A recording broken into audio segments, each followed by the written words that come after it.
دو بیویاں آپس میں بیٹھی ہوئی. یہ مولانا نعیم الدین مراد آبادی صاحب نے اپنا تفسیر کے اندر اس کو نقل کیا ہے.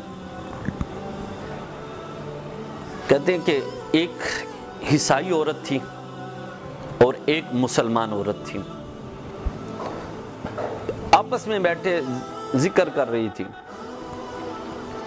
عیسائی عورت بڑی، کیونکہ ہر کوئی جو جس کا کلمہ پڑھتا ہے نا، آج بھی عیسائیت کے اندر وہ بڑا زیادہ اپنے نبی کو مانتے ہیں. تو وہ عیسائی عورت کہنے لگی کہ ہمارے نبی عیسیٰ علیہ السلام بڑے سخی تھے کہ ان کے پاس کوئی جاتا تھا آپ اس کو خالی نہیں بھیجتے تھے.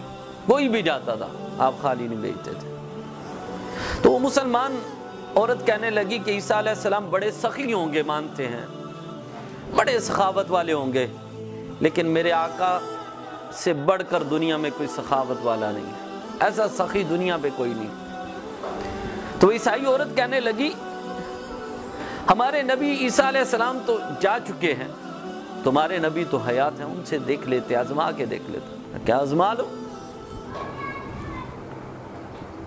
اب اس عیسائی عورت نے کیا کیا، اپنے بچوں کو بھیجا اور جا کر نبی کریم صلی اللہ علیہ وسلم سے جا کر عرض کرو کہ ہمیں ایک قمیض کی ضرورت ہے، وہاں ہمیں قمیض آنا. اور ان کو بھی پتا تھا کہ نبی کریم صلی اللہ علیہ وسلم کے پاس ایک ہی قمیض ہے، آپ کا کرتا مبارک صرف ایک ہی تھا. اب وہ بچہ آیا، اس نے آ کر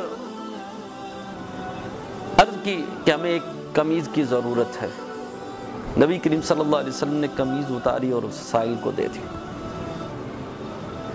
اللہ اکبر. لجپال کریم آقا جو دونوں جہانوں کے مالک، دنیا پہ بھی رہنمائی آخرت میں بھی رہنمائی فرمائیں گے. سادگی، ایک قمیض. آج کل تو مان ہی نہیں ہے، بڑے بڑے علماء، مفتی، قاضی، کئی جبے کبے سارا کچھ ہونے کے باوجود بھی اگر کوئی مانگنے والا آتا ہے تو ہم لوگ کیا کہتے ہیں؟ یہ پرانا کا سوٹ دے دو، یہ دے دو. اللہ کی بارگاہ کے اندر جو تم پسند کرتے ہو وہ دیا کرو، جو تم پسند کرتے ہو وہ اللہ کی بارگاہ کے اندر دیا کرو. اللہ کو وہ چیز پسند ہے جو تم پسند کرتے ہو، اپنی پسندیدہ چیز اللہ کے راستے پہ دیا کرو تو اللہ خوش ہوتا ہے. میرے آقا نے اپنی قمیض مبارک اتاری اور اسے دے دی. ادھر صحابہ نے ظہر کی نماز ادا کی، انتظار کرتے رہے آقا نہ آئے. عصر کی، مغرب کی، عشاء کی انتظار کرتے رہے، نماز اپنی ادا کر لی. عشاء کے بعد کافی دیر انتظار کرتے آقا نظر نہیں.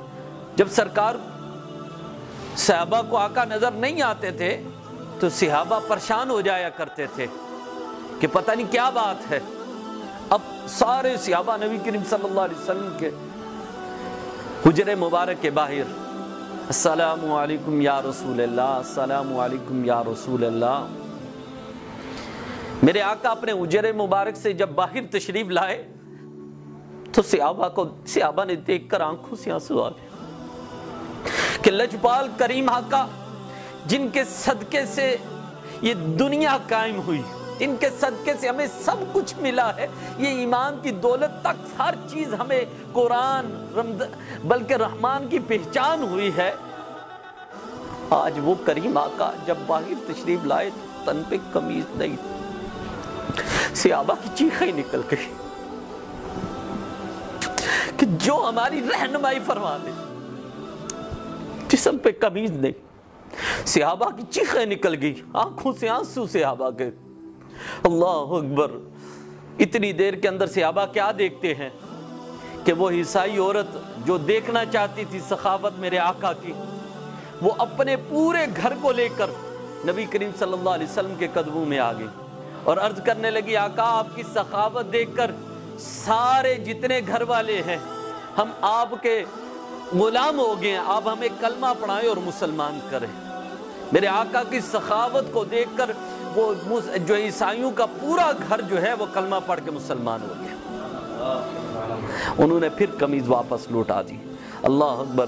اس وجہ سے یہ تمہاری ہونی چاہیے سخاوت کہ کوئی غیر مسلم بھی آ جائے، کوئی بھی آ جائے، تم اس کے ساتھ اتنا کرو کہ وہ دیکھے کہیں کہ سرکار کے امت اتنے سخی ہیں، اتنی محبت کرتے ہیں، اتنا پیار اسلام کے اندر، اتنا پیار ہے اسلام کے اندر، اتنی محبت ہے اسلام کے اندر، اتنی الفت ہے، وہ دیکھ کر تاکہ تم اسلام کے اندر داخل ہونا شروع ہو جائے۔ دعا ہے اللہ تعالیٰ عمل کی توفیق عطا فرمائے۔